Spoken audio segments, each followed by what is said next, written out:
Magandang hapon mga kaloto ngayong August 8, 2024 at ito po ang mga resulta na lumabas ng ating 5pm draws ng 2D Lotto at 3D Lotto.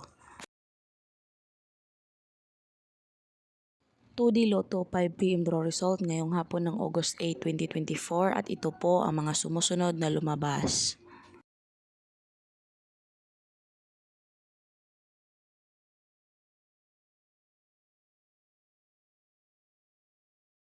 (3D Lotto 5pm draw result ngayong hapon ng August 8, 2024 at ito po ang mga sumusunod na lumabas.